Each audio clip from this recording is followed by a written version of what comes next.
Assalamualaikum warahmatullahi wabarakatuh.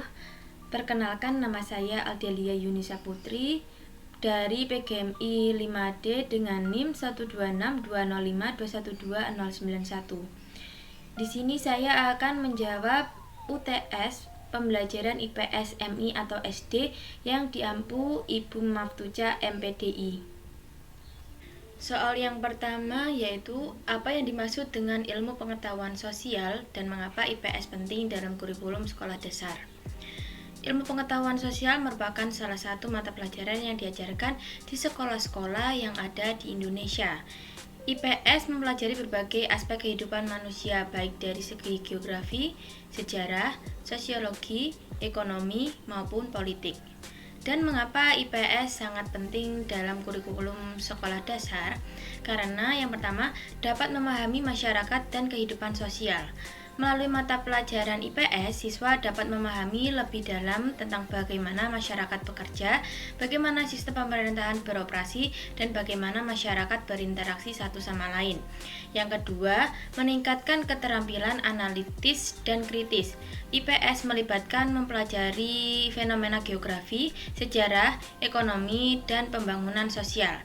Yang ketiga, memperluas wawasan dan pemahaman global. Mata pelajaran IPS juga membantu siswa untuk memperluas wawasan mereka tentang dunia. Dan yang keempat, mengembangkan keterampilan berkomunikasi dan kerjasama.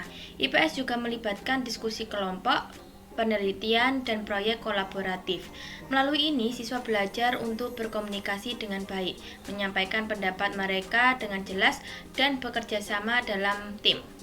Keterampilan ini penting dalam kehidupan sehari-hari dan masa depan siswa.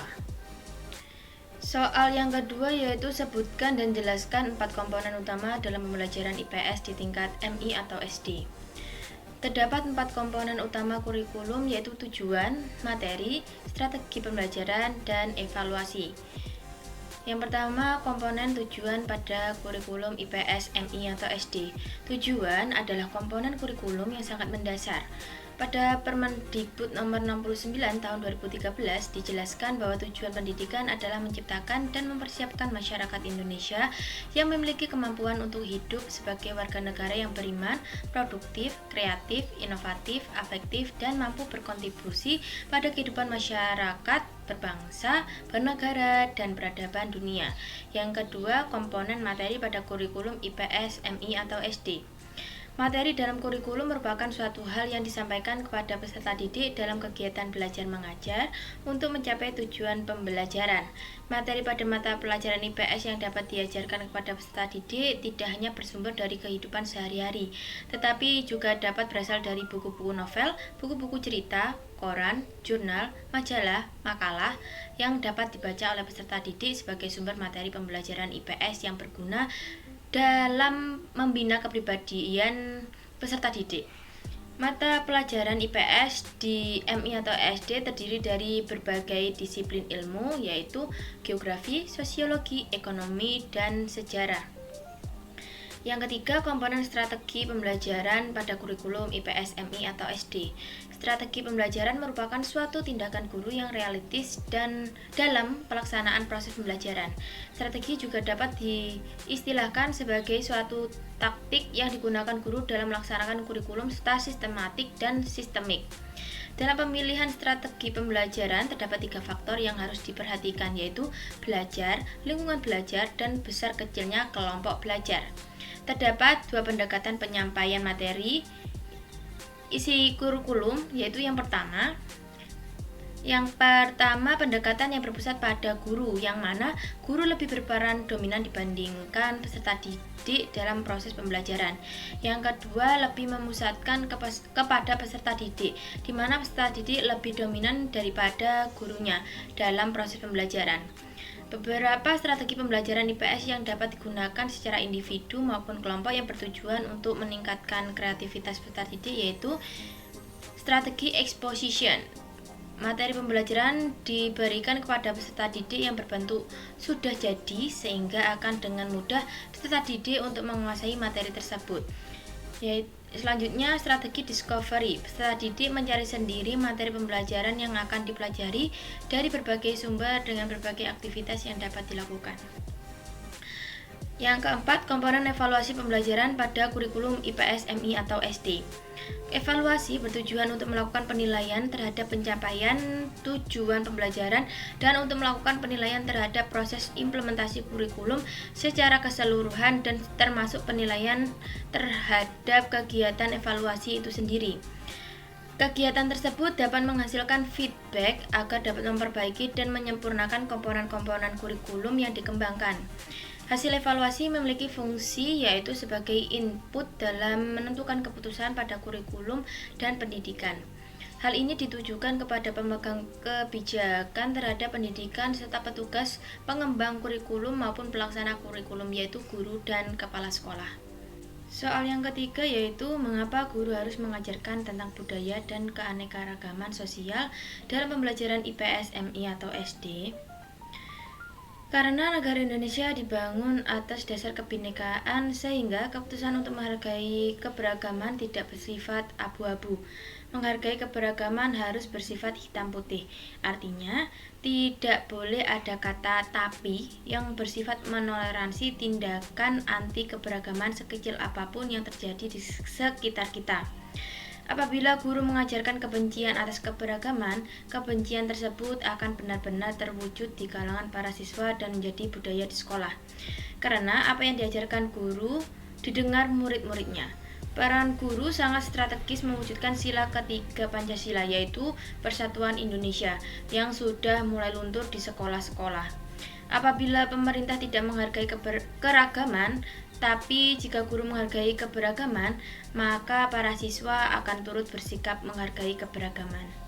Soal yang keempat, bagaimana berita dan media sosial dapat mempengaruhi pandangan masyarakat tentang isu-isu sosial dan politik. Media sosial adalah media online, dengan penggunaannya dapat dengan mudah berpartisipasi, berbagi, dan membuat konten termasuk blog, jejaring sosial, wiki, forum, dan dunia virtual. Media sosial memudahkan manusia dalam berbagai aspek kehidupan sehari-hari. Media sosial memungkinkan individu untuk dengan cepat menyebarkan informasi dan berita yang dapat meningkatkan akses publik terhadap informasi politik. Ini memungkinkan warga negara untuk lebih terinformasi tentang isu-isu politik dan pilihan mereka. Media sosial dapat memfasilitasi penyebaran informasi palsu atau hoax yang dapat merusak pemahaman masyarakat tentang isu-isu politik dan mengganggu proses demokrasi. Oleh karena itu, pemerintah dan platform media sosial harus bekerja sama dalam merancang regulasi yang bijak untuk memastikan adanya aturan yang adil dan berkelanjutan. Regulasi seharusnya tidak mengorbankan kebebasan berbicara, tetapi juga harus mencegah penyalahgunaan yang merugikan masyarakat. Selanjutnya, soal yang kelima, praktekkan dan analisislah pembelajaran dalam kelas mulai dari pendekatan, strategi, metode, dan teknik. Assalamualaikum warahmatullahi wabarakatuh. Waalaikumsalam warahmatullahi wabarakatuh. Bagaimana kabarnya anak-anak? Baik. Baik, di sini Ibu akan melanjutkan materi pembelajaran. Materi pembelajaran sekarang kita akan membahas tentang mengenai tumbuhan sebagai makhluk hidup. Di sini Ibu akan membagi menjadi 4 kelompok. Nah, setiap kelompok membawa tumbuhan yang Ibu sampaikan kemarin. Sudah toh? Nah, kelompok 1 membawa bunga, kelompok 2 membawa tangkai, kelompok 3 membawa daun, dan kelompok 4 membawa buah. Nah, nanti setiap kelompok mengamati tumbuhan yang mereka bawa dan menuliskan hasil tumbuhan yang diamati. Nanti per kelompok akan maju ke depan untuk mempresentasikan di depan kelas. Nah, pada soal nomor 5 ini, pendekatan yang dilakukan yaitu pendekatan konstruktivisme, yaitu menekankan pada peran aktif siswa dalam pemerolehan pengetahuan. Jadi, Sebagai guru, kita menerapkan pendekatan ini untuk menggali pengetahuan yang ada pada siswa dan mendorong mereka untuk membangun pengetahuan baru yang melalui pengalaman belajar yang berarti. Jadi siswa tadi disuruh membawa tumbuhan, dan saat di sekolah siswa disuruh berdiskusi sesama kelompoknya. Lalu strategi yang digunakan yaitu strategi pembelajaran kooperatif, yaitu melibatkan kerjasama antara siswa dalam mencapai tujuan pembelajaran. Jadi siswa berdiskusi tentang tanaman yang dibawa tadi, misalnya bunganya berwarna-warni, tangkainya besar atau kecil, daunnya lebar atau kecil atau panjang, buahnya besar atau kecil atau sudah matang, seperti itu. Dan untuk metode yang digunakan menggunakan metode diskusi. Metode diskusi itu melibatkan interaksi antara guru dan siswa serta antara siswa satu sama lain. Jadi guru nanti memfasilitasi diskusi mengenai materi pembelajaran dan siswa diberi kesempatan untuk menyampaikan pendapat, bertanya atau berdebat dengan siswa lain. Jadi masing-masing kelompok mempresentasikan ke depan, lalu kelompok lain bisa bertanya apa saja yang akan ditanyakan pada kelompok yang mempresentasikan. Misalnya, itu tangkai apa kok besar-besar, itu daun apa kok daunnya panjang, pendek, seperti itu. Yang terakhir, teknik yang dilakukan saat pembelajaran tadi yaitu teknik jigsaw. Teknik jigsaw itu melibatkan kerjasama antara siswa dalam memecahkan masalah terstruktur, yaitu dengan guru memberikan tugas terpisah kepada setiap anggota kelompok, lalu nanti mereka saling berbagi hasil penelitian atau pemecahan masalah untuk mencapai tujuan pembelajaran. Jadi nanti guru pada akhir kelas menampilkan gambar pohon dan mengajak siswa untuk mengulang materi, lalu nanti siswa saling bekerja sama untuk memahami materi tersebut. Baik, itu tadi mengenai soal nomor 5, praktek dan analisis pembelajaran IPS. Bila ada salah kata mohon maaf. Sekian dari saya. Wassalamualaikum warahmatullahi wabarakatuh.